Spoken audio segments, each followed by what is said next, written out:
Thanks a lot, David. We'll quickly move on to the next thing. In fact, in the morning, we announced the Social Progress Index that we are doing with NITI.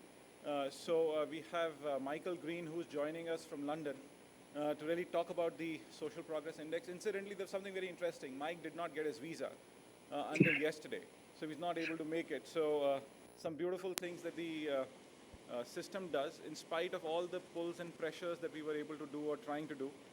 But Mike, over to you, and you have about exactly 15 minutes.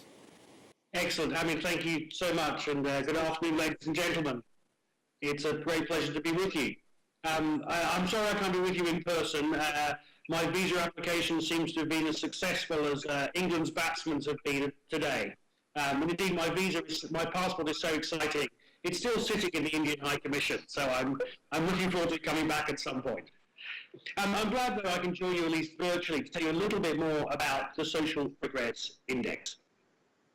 This is an initiative that began about 5 or 6 years ago by a group of social innovators.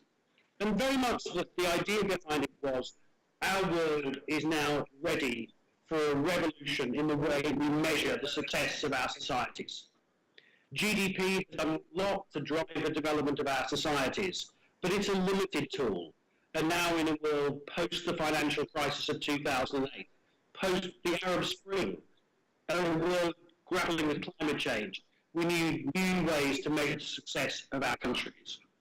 And that's why, if we pop up slide 2, which says why SPI, we came up with this idea of a social progress index, not to replace GDP, but as a complement to GDP, a measure that can sit alongside and provide a more complete measure of the performance of our societies to help guide better decision-making, better use of capital, and drive better outcomes.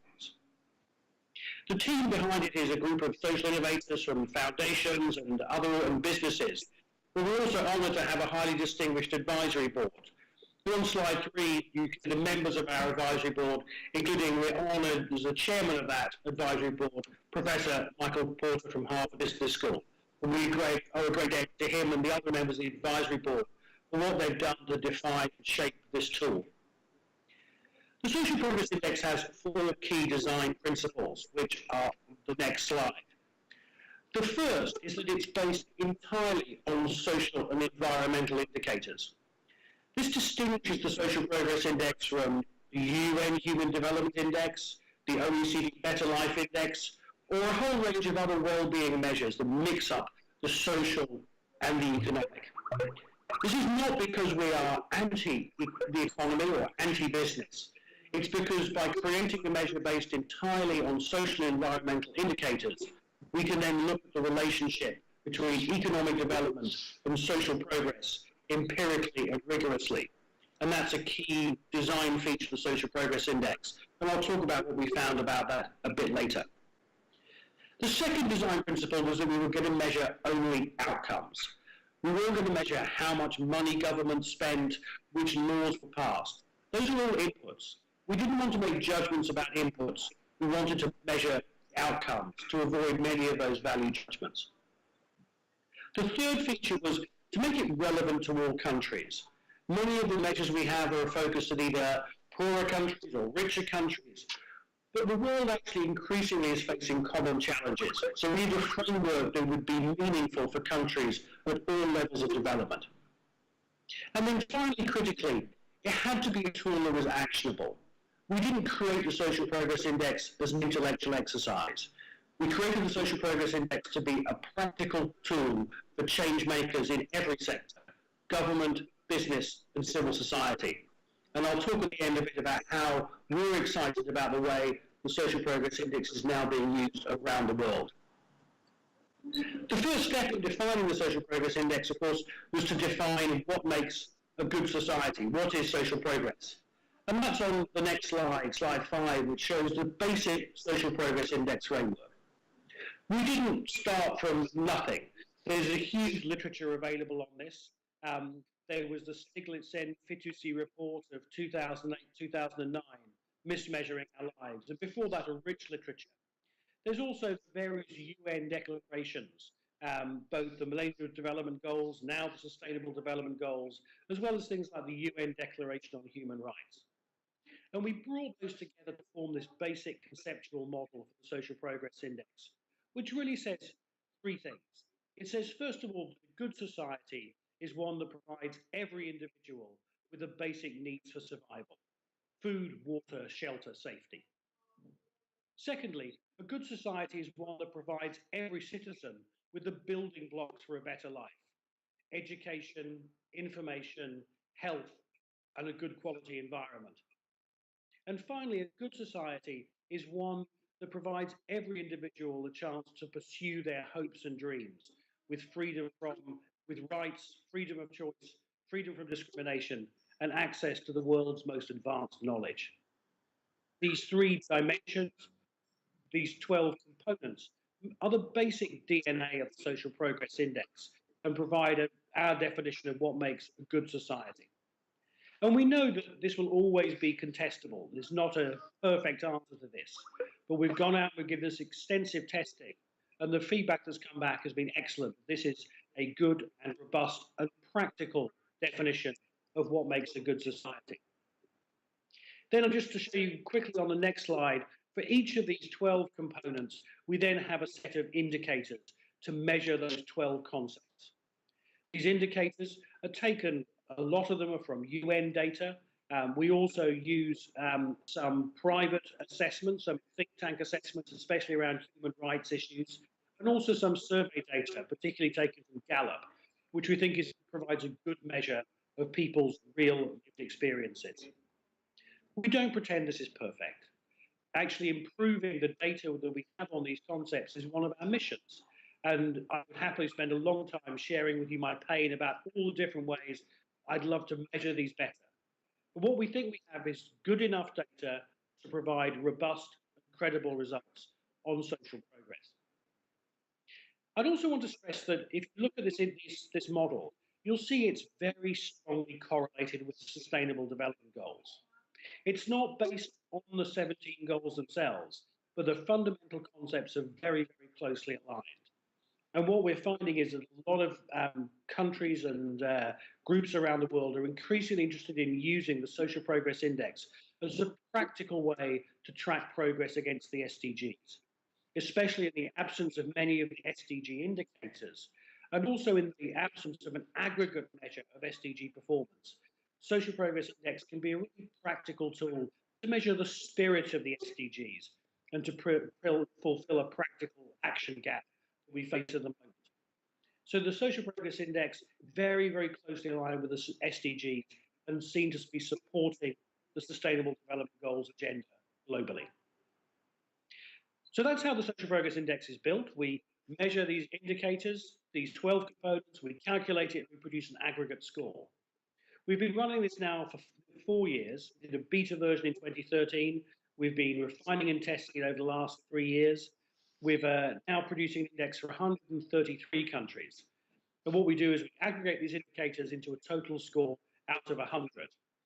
And on the next slide, which is very dense, you'll be able to see the ranking of all those 133 countries that we've been able to score completely.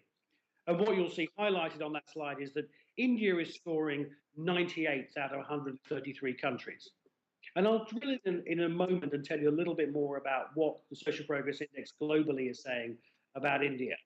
But maybe just a couple of key highlights I want to pick up from this. The first is that the most successful countries do include a lot of countries in Scandinavia. What we also see is that there are plenty of countries that are not Scandinavian that are doing well. So I think that's an important lesson that, yes, it does help to be a Nordic country to do well on development, but there's not just one model. I think it's also striking as you see that the United States comes in at 19th, just squeezing out the mighty Slovenia. And I think there's a really powerful story there about how the US is not performing well on social progress. We also see the way that some of the countries of Central Europe have been catching up. A very positive story about Latin America, countries like Uruguay and Costa Rica doing very, very well on social progress, even relative to their GDP. And then also a wider story about resource-rich countries very much struggling. But let me take you to the next slide that I think is really shows the power of the Social Progress Index tool when we look at its social progress against GDP per capita. Now remember, there's no GDP per capita in the Social Progress Index model. So here on this chart, what we've put is Social Progress Index on the vertical axis, GDP per capita on the horizontal axis, just for comparison, just for fun. And what this demonstrates to us is, first of all, some good news, that as GDP per capita rises, so does social progress. So in pursuing economic growth and rising GDP per capita, we have not been making a bad strategy. But what we also see is there's plenty of noise around that trend line. Pursuing just GDP is an incomplete development strategy. And I think we've always known and intuited that. But what this really demonstrates, what the Social Progress Index really demonstrates empirically, is that this is the case. That if you're a country, a state, a region, a city, a community, and you only have an economic development strategy, you have an incomplete development strategy. Social progress really matters. At any level of GDP per capita, there are opportunities for more social progress, risks of less. Let me now take you quickly on the next slide to slide 9, which is the Social Progress Index scorecard for India. Now, this is quite dense, so let me walk you through this. So here what we're trying to do is say, how does India's social progress performance, how is its performance relative to its GDP? So what we see at the top left-hand side is that on social progress, India is 98th out of 133 countries, and its GDP per capita is 91st out of 133 countries. So what you'll see there is that we've given this a yellow score. What that means is that India's score is in the expected range on social progress for a country of that GDP per capita. It's not overperforming, it's not doing a great job at turning GDP into social progress, nor is it underperforming. If we looked at the United States, for example, that would have a red flag. The United States is doing a bad job at turning its GDP into social progress. India is doing okay. What we also see is that across each of the 3 dimensions, on average, India is doing okay. You know, not spectacularly, but not badly either. But when we get into a bit more of the detail, we see where some of the biggest social progress challenges are. The first one is on access to information and communications. Now, that's one area where there could be very rapid catch-up for India. So that's an interesting area where currently the performance is below what we would expect for a country of this GDP per capita, but there could be improvements quite quickly. Health and wellness is also a weakness, and that's driven by a couple of factors: premature deaths from non-communicable diseases, and also suicide rate. So that's an area where there needs to be improvement. And then finally, the other area that shows a strong weakness is tolerance and inclusion. Now, I always want to have a caveat on this measure, because what we can't do is control for different conditions. India's performance here is being compared to, say, a country like Iceland. And obviously, achieving tolerance and inclusion in Iceland is a different challenge to a big and diverse country like India. So it's perhaps not surprising that this is an area where India is going to struggle a bit, because it is a bigger, more complex society where there are going to be challenges. I'd love to take longer to talk to you and get your feedback on this data, because how this data meets reality is critical for us to test and improve the model. Amit has my contact details. Any feedback, any questions, we'd love to hear from you. I want to just finish up very quickly to go back to this point about actionability. For us, it's critical. The Social Progress Index must be helped drive change in the world.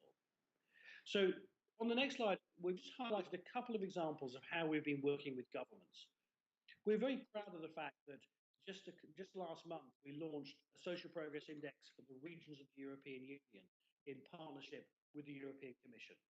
So the European Commission has adopted the Social Progress Index tool. This is going to be guiding cohesion policy for the European Union over the next 3 or 4 years. Also, we're working with national and regional governments across the European Union to use this tool to guide their planning policies. Prior to the work with the European Union, we've been very active in Latin America as our pilot region. And there we have a range of different case studies, whether working with national governments in Paraguay and Costa Rica, or state governments in Brazil, or city governments in Colombia. There's a whole range of different uses we found for this tool to use this data to guide policy, guide choices. But critical for shared value confidence on the next slide is we've had great pickup from business. Just a few case studies here.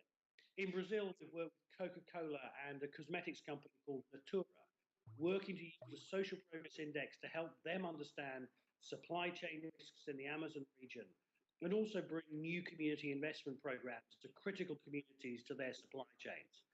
And the work with those two companies has really helped create a collaborative platform for government, business, and civil society to work together to improve people's lives in the Amazon region of Brazil. We've also started to work with Cargill in Costa Rica. They have large agricultural plants there. They have a strong interest in those communities. Social Progress Index can help them guide their community investment programs and dialogue with government. A different usage we found is this group, Breckenridge Capital Advisors, a Boston-based hedge fund, is now using Social Progress Index data to help them understand where to invest. Countries or regions that have better social progress index scores are potentially lower risk investments. Social progress actually is an important foundation for economic development, and they're using that data to understand that. And then finally, I think particularly relevant on the shared value discussion is the way that Bayer, the German chemical company, healthcare company, is now using the social progress index data to help inform its social innovation strategy, which issues and where to focus their efforts, how they can have the biggest impact in the world. The social progress imperative is all about creating a credible tool that's useful for change makers everywhere. That's why we're so excited about the announcement today of our new collaboration to produce a social progress index for India. By getting ever more granular data that's really accurate at the state and district level in India, we believe that can be a powerful tool for government, business, and civil society in India to collaborate and accelerate progress on human development towards the Sustainable Development Goals. Ladies and gentlemen, thank you so much for your time. It's great to speak to you, at least virtually, and I hope to speak to you in person. Thank you. Thank you.